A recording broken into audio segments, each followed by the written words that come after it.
네, 우리가 앞 시간에 지금 부가가치세 부속 서류에 관해서 쭉 하고 있는데요. 앞 시간에 부동산 임대 사업자의 부가가치세 신고 관련된 거, 그래서 간주 임대료 계산하는 법, 또 거기에 따른 간주 임대료를 전표로 회계 처리하는 방법, 여기까지 우리가 했었습니다. 자, 오늘은 이제 그 399페이지에 있는 의제 매입세액 대상자의 부가가치세 신고 관련 서류에 대해서 알아보도록 하겠습니다. 자, 13번. 의제 매입세액 공제 대상자의 부가가치세 신고에 관련된 지식을 한번 읽어보겠습니다. 사업자가 부가가치세가 면제되는 농축수 임산물 등을 원재료를 공급을 받아서 이를 제조, 가공한 재화 또는 용역이 과세되는 경우에는 그 원재료 가액의 일정 금액을 매입세액으로 공제받을 수가 있으며 이를 의제 매입세액 공제라고 한다. 우리 이론에서 이거 배웠던 것이죠. 그래서 매입세액으로 공제받기 위하여는 부가가치세 신고 시 의제 매입세액 공제 신고서라는 것을 첨부해야 돼요. 그리고 이 의제 매입세액 공제 신고서는 매입 매출 전표를 입력하면 작성이 됩니다. 그래서 매입처별 합계 계산서 합계표가 있어야 된다든가 증빙을 말하는 거예요. 또는 신용카드로 매입했으면 신용카드 매출 전표, 현금 영수증도 마찬가지로 신용카드 매출 전표 등 수령금액 합계표가 있어야 된다는 것이죠. 일반 전표 입력, 매입 매출 전표 입력에서 해당 계정의 적요 번호를 꼭 6번이라는 적요를 해주어야만이 6번 적요를 해야 의제 매입세액 6번 의제 매입세액 원재료 차감이라는 요 적요를 꼭 입력해야 된다는 거. 네. 그렇게 함으로써 자료가 반영되어 자동으로 작성됩니다. 바로 이 의제 매입세액 공제 신고서를 자동으로 작성하게 된다 이 말이죠. 또 수정이나 추가 입력이 가능합니다. 의제 매입세액 공제 실무 프로세스를 보면은 매입 매출 전표에 입력을 할 때 세금 계산서를 받았으면 53번 면세 매입으로 입력을 하고, 네, 세금 계산서를 안 받았으면 일반 전표에다가 입력을 하면 됩니다. 53번 면세는 아니 세금 계산서가 아니라 계산서죠. 계산서 받은 것만 53번 면세입니다. 카드를 받은 건 카면, 현금 영수증은 현면으로 하면 돼요. 자, 그 다음에 이제 일반 전표에 입력한다는 것은 뭐냐면 그런 증빙이 없는 거 일부 인정이 되는 게 있어요. 그 부분을 이제 일반 전표에 입력한다. 적요는 8번이다. 6번. 그래서 의제 매입세액 공제 신고서가 만들어지고 세액 공제액에 대해서 회계 처리를 해야 되죠. 회계 처리를. 그리고 부가가치세 신고서에 반영을 하면 됩니다. 자, 주의를 보면 전표 입력 시 거래처 코드와 의제 매입세액 공제 신고서 작성 시 수량을 반드시 입력하도록 하고 있다. 수량을 반드시 입력해야 된다. 네. 그래서 그거 특이한 사항이고요. 의제 매입 공제에 관한 표가 하나 있는데 공제율이 이렇게 좀 다르다 하는 거죠. 공제율이 일반 업종은 102분의 2, 중소제조업 및 개인사업자는 104분의 4. 그래서 여러분들 TAT 2급 시험 볼 때는 제조업으로 시험이 나오잖아요. 그러니까 만약에 문제가 나온다 그러면 104분의 4의 공제율이 적용되는 제조업에 해당이 될 거고, 실기시험에는 안 나오겠지만 이제 음식점 같은 경우는 법인 음식점은 106분의 6, 개인사업자는 108분의 8, 그 다음에 한시적으로 109분의 9를 적용해 주죠. 2억 원까지는.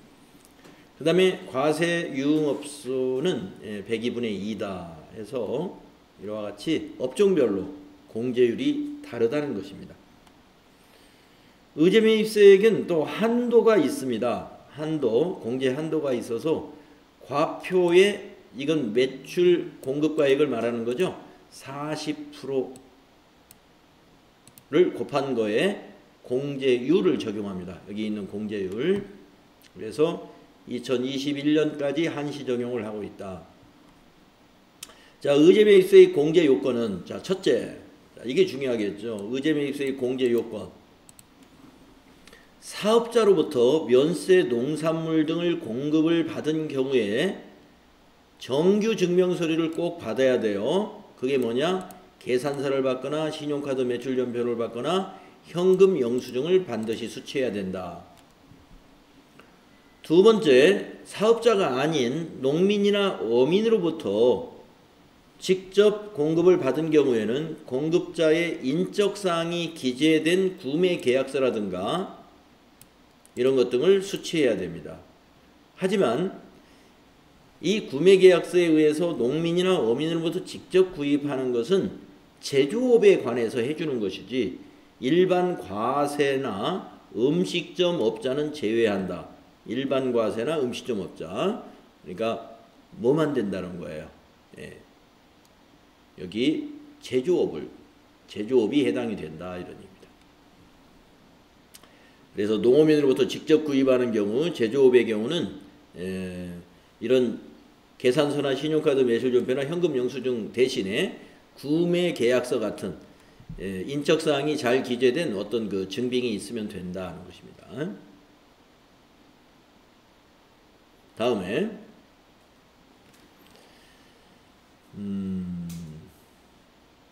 그러니까 일반 과세 음식점 업자는 되지만 간이과세자는 되겠네요. 간이과세자, 그죠?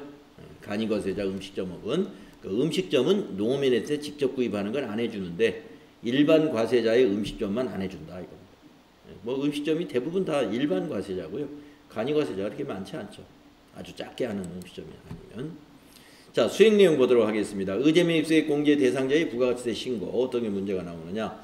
다음 자료를 참고하여 거래 자료를 메인 매출 전표 메뉴에 입력하고 의제매입수액 공제 신고서 작성 및 관련 회계 처리를 하고 부가가치세 신고서 작성을 수행하시오. 본 문제에 한하여 통조림을 제조하는 중소기업이라고 가정을 하자. 지금 우리 회사가 통조림 제조의 중소기업입니다. 통조림을 제조하는. 전자계산서는 전자입력으로 할 것. 자, 1번 통조림 제조에 사용할 원재료를 구입하고 전자계산서를 받았다 했습니다. 자, 꽁치 500개를 산 거죠. 500박스인지 뭐 개인지는 모르겠지만 수량에다 500을 넣어줘야 되고요. 계산서를 발급받았으니까 메인 매출전표에 53번 유형으로 입력을 하겠습니다. 자, 메인 매출전표 53번 유형으로 입력을 해볼까요?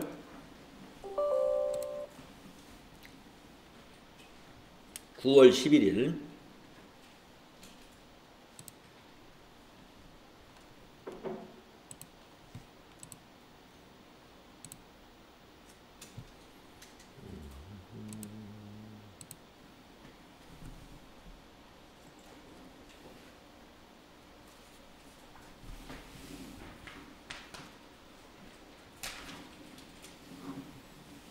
9월 11일 유형은 53번 품명에는 꽁치 입력하시고 수량을 반드시 넣으라고 그랬죠? 500 공급가액은 350만원 거기 단가를 아예 넣어줍시다. 단가 7,000원 하면 350만원 자동 계산되니까요. 자, 거래처는 공급자가 누구냐 이거죠. 평화수협이 되고 전자세금란에는 전자계산서니까 1번 해줍니다. 1번. 자, 분계는 어떻게 되느냐. 대금관계를 보니까 외상으로 하고 현금도 있고 그래요. 그러면 혼합분계를 해줘야죠. 3번 혼합하셔가지고 원재료. 근데 이 원재료에 여기 적요를 잊어서는 안 돼요. 아까 말씀드렸죠? 적요 코드를 더블 클릭해 보면 의제매입세 원재료 차감이라고 하는 6번 저교를 꼭 선택을 해줘야 된다 이겁니다. 예. 의제 매입세를 우리가 매입세 공제를 받으면 원재료에서 빠져야 되겠죠. 왜요? 공제받는 것이 원재료 대신에 부가세 대급금으로 가야 되니까. 그렇죠? 그래서 이제 우리가 원재료에서 차감해주고 부가세 대급금으로 자산을 바꿔주는 별도의 분계를 해야 됩니다. 나중에. 자, 그 다음에 대변이 두 가지로 나누어지죠. 대변이 현금이 우선 있고요. 50만원. 또 대변이 외상이 있습니다. 그러면은 외상 매입금이죠. 원재료니까. 그래서 외상 매입금이 300만원이 되겠군요. 예, 탭키 눌러서 차변 350, 대변 350. 네. 자, 입력되었습니다. 그래서 53번 면세로 한 건 입력했고요. 그 다음에 다음 자료는 무슨 자료입니까? 자, 401페이지로 넘어가 보면 2번 문제. 통조림 제조에 사용할 원재료 정어리 50상자를 강남마트에서 구입하고 BC카드로 결제를 했습니다. 자, 강남마트 사업자죠. 사업자로부터 정어리를 샀습니다. 그러니까 카드로 매입을 했으니까 카면으로 입력을 하면 됩니다.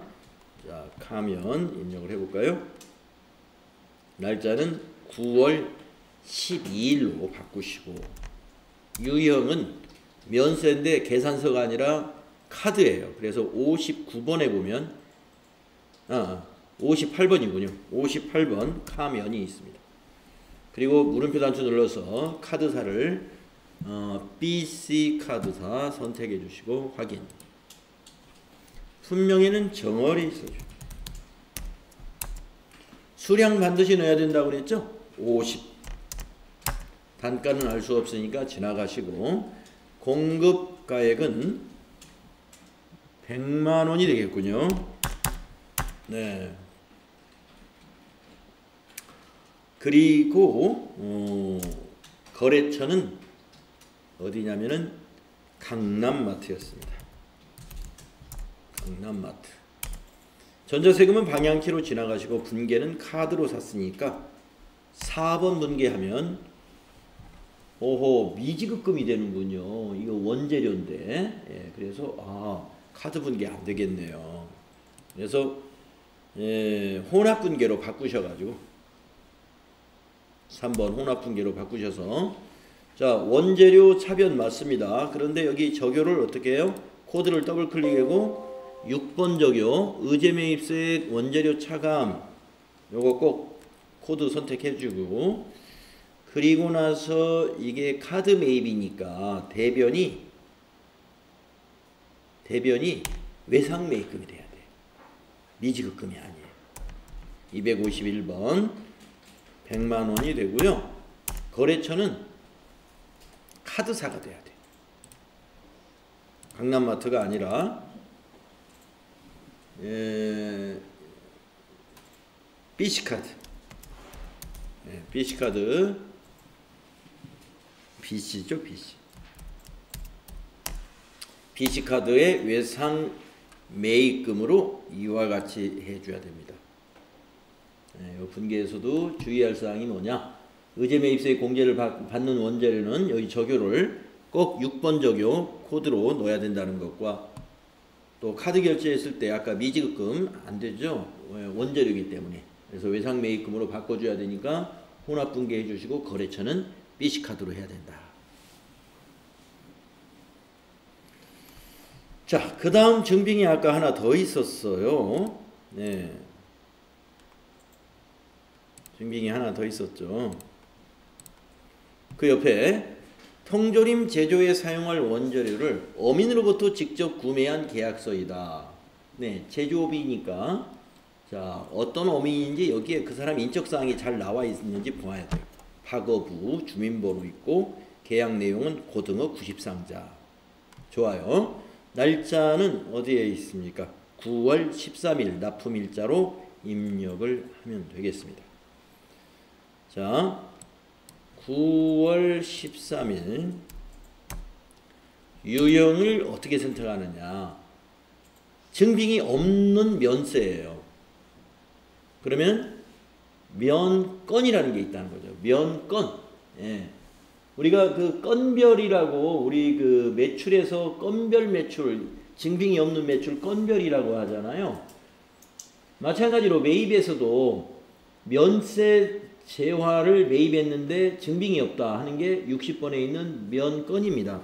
바로 이와 같이 카드, 신용카드 매출전표도 아니고 계산서도 아니고 현금영수증도 아니기 때문에 이거는 면건으로 우리는 유형을 선택해야 맞다.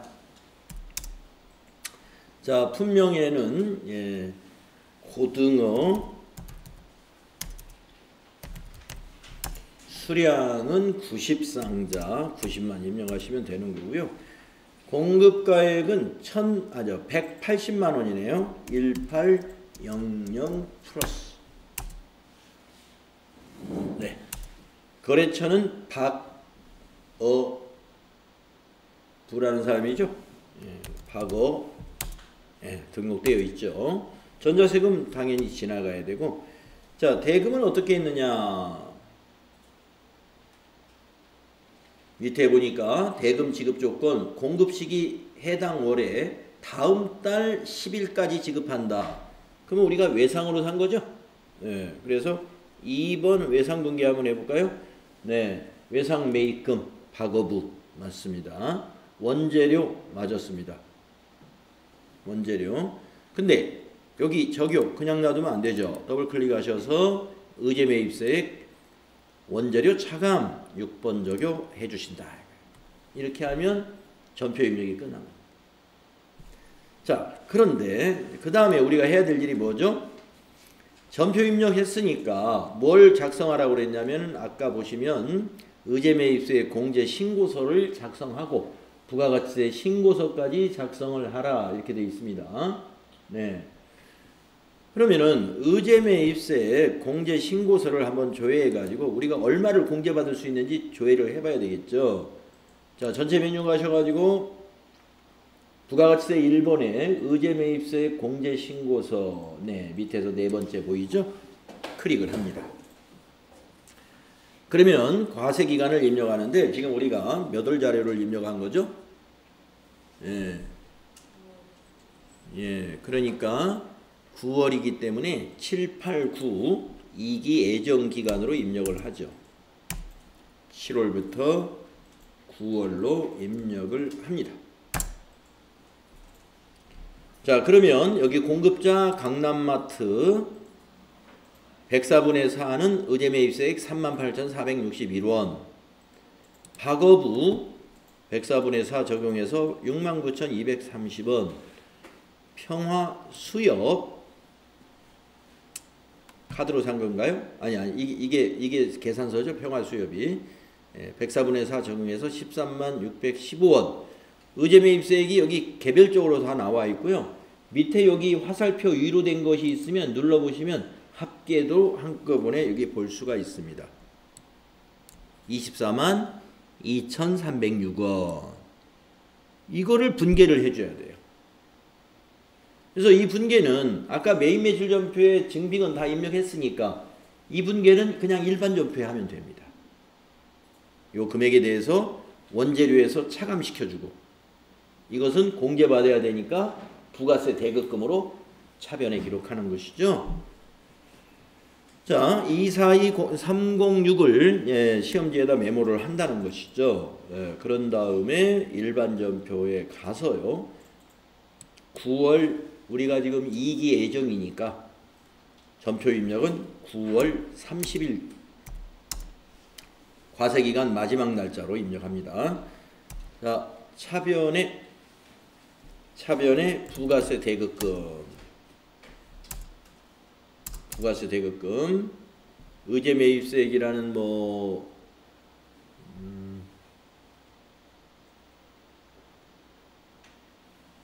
여기다 적용에다 그냥 타자를 해주는 게 좋겠네요. 네, 의제 매입세. 그리고 아까 메모했던 여기에 있는 그 숫자 242306 입력합니다. 242306 엔터. 대변은 원재료. 원재료 153번이죠. 의제매입세 그대로 엔터로 복사하시면 되고 대변에 242306 이렇게 해서 차변의 자산 증가, 대변의 자산 감소, 원재료에서 빼진 것을 부가세 대급금으로 바꿔줍니다. 그러면 이 부가세 대급금이 어디로 들어갔을까요? 네. 부가세 신고서에 반영이 됐을까요? 네, 한번 가볼까요? 자, 전체 메뉴 가셔가지고 부가가치세 신고서에 가서 7월부터 9월 거를 작성을 해보겠습니다. 자, 매입세 저장된 내용이 있습니다. 불러보시겠습니까? 아니면 아니요 해가지고 새로 작성을 해야 되고요. 자, 우리가 지금 매입세액인데 자, 세금계산서 수취한 것도 아니고 네, 여기에 해당되겠죠. 의제매입세액은 14번에 들어있을 겁니다. 그래서 14번을 여기에 클릭하시면 역추적 내용이 보이는데요. 거기에 밑으로 한번 내려가 볼까요? 네, 의제매입세액 계산서 144,615원, 신용카드 38461, 농어민 매입 69230 이렇게 내역이 여기 보이죠. 여기에 반영된 겁니다. 그래서 여기에 반영된 것은 우리가 그 매입 매출 전표 입력할 때 적요를 넣었잖아요. 적요에 의해서 이쪽으로 반영이 된 거고, 네. 그리고 부가세 대급금이 여기에 매입세액에 반영이 된 거죠. 아까 그 숫자만큼. 그래서 신고서에 반영된 걸 확인을 했습니다. 네, 의제매입세액 여기 지금 예제가 3개로 나와 있는데 요거 잘 기억하십시오. 시험에 나와도 계산서 매입이나 또는 신용카드 매입 또는 현금영수증 매입. 네, 현금영수증 매입이다 그러면 여기 우리 카드 매입은 카면으로 했잖아요. 현금영수증으로 정어리를 샀다. 강남마트에서. 그러면 현면 하시면 돼요. 현면. 그 매입 유형 중에 현면이라는 것도 있습니다. 그리고 어부나 농민한테 샀다 그러면 면건으로 하시면 돼요. 면건. 그래서 이런 유형으로 이제 시험이 나옵니다. 네, 자, 수행 결과를 한번 볼까요? 매입 매출 전표 입력을 계산서는 53번 면세로 해서 이렇게 입력을 했었죠. 네, 적요 여기 넣는다는 거. 그 다음에 9월 12일자는 카드 영수증 58번 카면으로 해가지고 이렇게 입력을 했죠. 네, 요게 카드 분괴를 했더니 미지급금이 돼가지고 이걸 외상 매입금으로 바꾸느라 이거 외상으로 해버렸거든요. 우리는 이걸 혼합으로 했었죠. 관계없습니다. 네. 외상으로 하면 외상 매입금이 될 텐데 거래처는 BC카드로 바꿔줘야 될 거예요.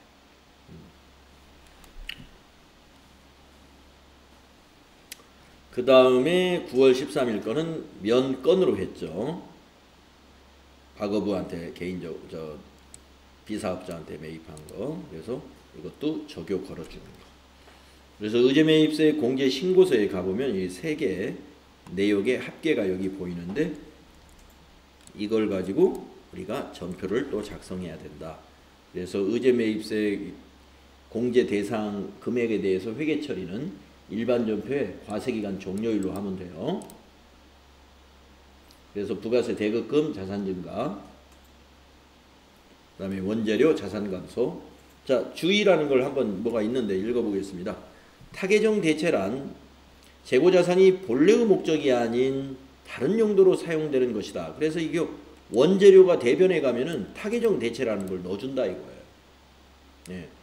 그리고 이제 조금 전에 우리 1교시에서 여러분들 결산 분계 그 문제 중에 매출원가 대체 분계하는 문제 하나 있었죠. 그때 제가 저교를 꼭 기록을 해보라 그랬는데, 그거는 이 대변의 만약에 상품이다 라고 한다면 이 대변의 상품이 매출원가로 대체되기 때문에 그때 저교는 매출원가 대체, 그 저교를 넣어주는 거죠. 자, 그래서 이것도 원재료를 부가세 대급금으로 대체하는 거니까 원래는 타계정 대체 이걸 넣어줘야 된다 이런 말인데 안 들어갔죠. 왜 안 들어갔나 볼까요? 예를 들어서 원재료를 거래처에 선물, 제품을 공익단체에 기부, 이런 건 기부금, 접대비 이런 건 타계정 대체 꼭 해야 돼요. 의제매입 공제 대상은 타계정 대체에 해당하지 않으나 과거 결산 분계 시 제조원가 대체에서 대변 원재료 금액을 반영하지 못하여 저교 8번 타계정 대체를 표시하여 왔으나 현행 프로그램에서는 재고자산의 대변 금액이 반영이 되므로 타계정 대체 표시는 하지 않기로 한다. 네.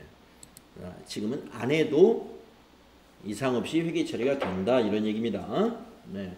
그러나 여기서 말한 접대비 또는 기부금 이렇게 썼다면 그건 타계정 대체 꼭 넣어야 돼요. 지금 이거는 원재료잖아요. 원재료. 네. 우리 원재료를 뭐 기부나 접대할 리는 없죠. 그래서 이걸 타계정 대체 표시 안 해더라도 여기 재고자산에서 제대로 반영될 수 있도록 프로그램에 반영이 되어 있다 이런 얘기입니다. 자, 그리고 부가가치세 신고서에서 여기 그 밖에 공제 매입세액에 반영되어 있는 것을 확인을 했었습니다.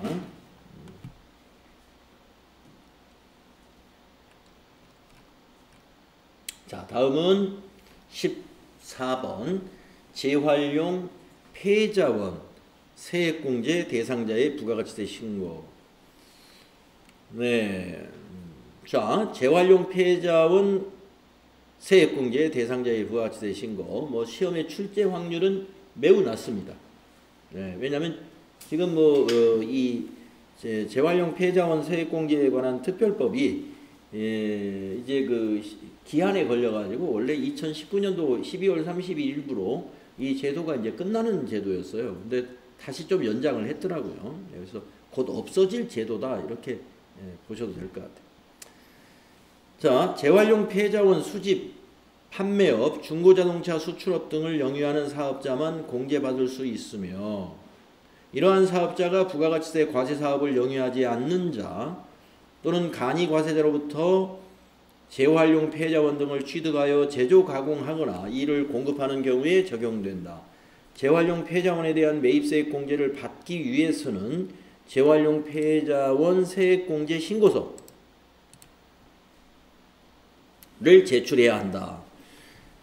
그래서 이것도 이제 매입 매출 전표 입력할 때 해당되는 저교를 선택해주면 이게 자동으로 여기 신고서에 반영이 됩니다. 일반 전표 또는 매입 매출 전표 입력 메뉴에서 해당 계정의 저교번호가 7번 재활용 폐자원 매입세액으로 입력된 자료가 반영되어 자동 작성되며 수정이나 추가 입력도 가능하다. 자, 아이캔박스에 재활용 폐자원 등에 대한 매입세액 공제는 재활용 폐자원 취득가액의 103분의 3, 중고자동차는 110분의 10 거의 다 해주는 거예요. 10% 거의 다 10% 다 해주는 거죠. 중고자동차는. 재활용 폐자원 매입세액 공제 한도가 있는데 재활용 폐자원 매출 과세 표준의 80%에서 세금계산서 수치분 폐자원 매입세액을 뺀 것을 한도로 한다. 그러니까 한도가 의제매입세액 공제의 한도보다 높네요. 네. 자, 주의, 공제 한도로 인해 애정신고 및 영세율 등 조기환급 신고 시 이미 재활용 폐자원 매입세액 공제를 받은 금액에 대하여는 확정신고 시 반드시 정산을 해야 한다. 네. 자, 밑에 프로세스 보도록 하겠습니다. 매입 매출 전표를 입력할 때 53번 면세 매입 또는 60번 면건 또는 일반 전표로 입력을 할 수가 있고요. 적요 7번을 꼭 걸어라 하는 겁니다. 재활용 패자원 세액 공제 신고서가 만들어지고 세액 공제에 대한 회계 처리 의제 매입세 공제 회계 처리 하듯이 해줘야 되고 또 부가가치세 신고서를 작성을 해야 된다는 겁니다. 주의! 전표 입력 시 거래처 코드 반드시 입력해야 한다. 우리가 의제 매입세 공제에서는 수량을 반드시 입력하라고 그랬죠.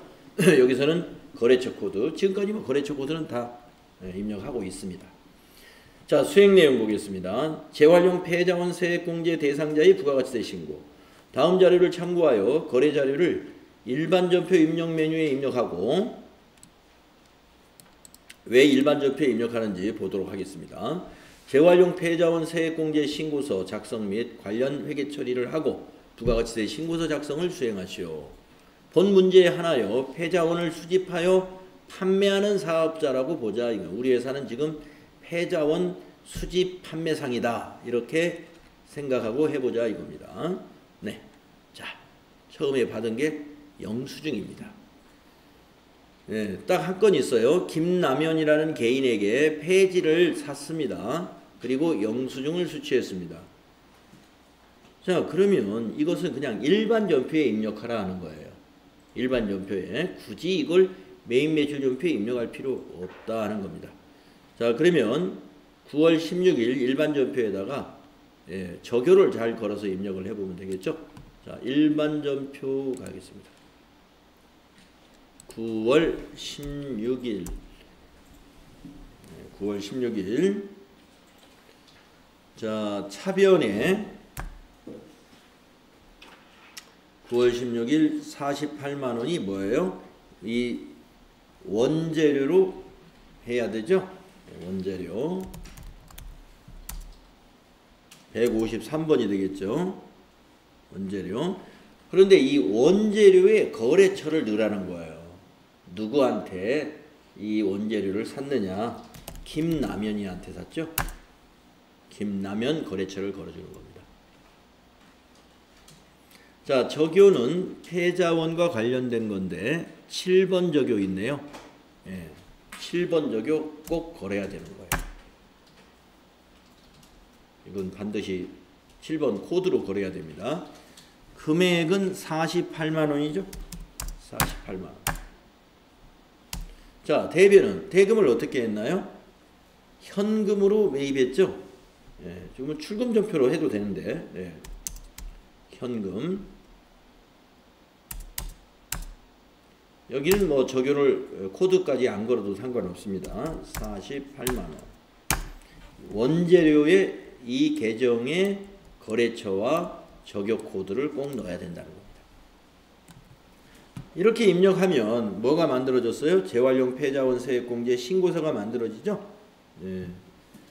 자, 한번 가볼까요? 전체 메뉴에 가서 재활용 폐자원 세액공제 신고서 한번 들어가 봅시다. 기간은 7월부터, 이것도 지금 9월 18일 거니까 7월부터 9월로 검색을 해보면 여기 김남원 건 9월 16일 거 하나 입력되어 있죠. 공제율은 103분의 3 에서 13,980원. 매입세액 요 합계에 있는 요 금액, 이 금액을 메모해 두거나 이 창을 닫지 마시고 이 금액을 보고 이제 어떻게 해요? 일반 전표에 가서 역시 9월 30일자로 자, 공제 받아야 되니까 차변에 135번 부가세 대급금, 이번에는 재활용 폐자원 매입세액이라고 적요에 적어주시고 금액은 아까 여기에서 메모했던 13,900원을 입력합니다. 대변은 원재료죠. 대변은 원재료 153번이죠. 네, 이것도 적요를 굳이 타계정 대체 넣지 않아도 돼요. 의제매입세액 공제처럼 13,900원.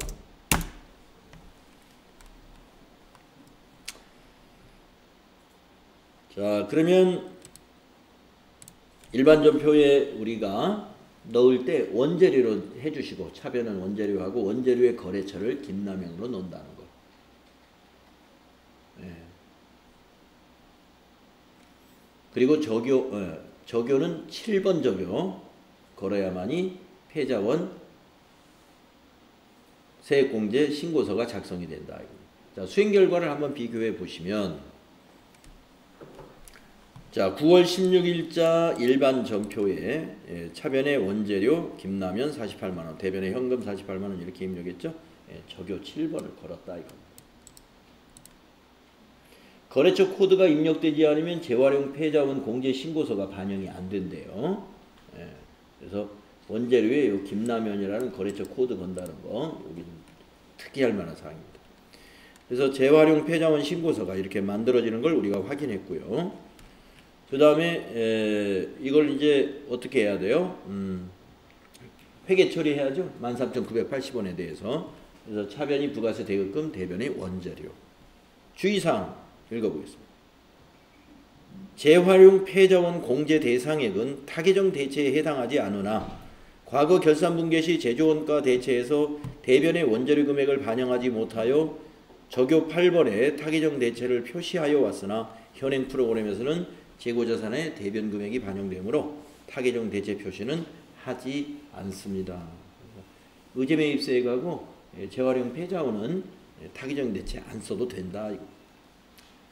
네, 우리 부가세 신고서를 보진 않았습니다만 이거 역시 의제매입세액 공제 위치하고 똑같습니다. 여기에 그 밖의 공제매입세액의 역추적에 보면은 여기 의제매입세액 공제 밑에 이렇게 재활용 패자원 44번에 나타난다. 반영이 됐을 것이다. 네. 자, 이렇게 해서 의제매입세액 공제와 재활용 패자원 매입세액 공제에 관한 부속서류, 그리고 전표 입력하는 요령, 네, 배워봤습니다. 처음에 해보시는 거지만 그렇게 어렵진 않죠. 그래서 뒤에 나중에 부가가치세 문제가 이게 돌아가면서 나올 거예요. 그런데 재활용 패자원 문제는 제가 기출문제를 봤는데 굉장히 보기 힘들었습니다. 의제매입세액은 아주 간간히 나왔어요. 의제매입세액. 자, 그러면 또 우리 쉬었다가 다음 시간에는 이제 대손세액 공제 대상자의 부가가치세 신고 관련 부속서류 공부하도록 할게요. 쉬었다 하겠습니다.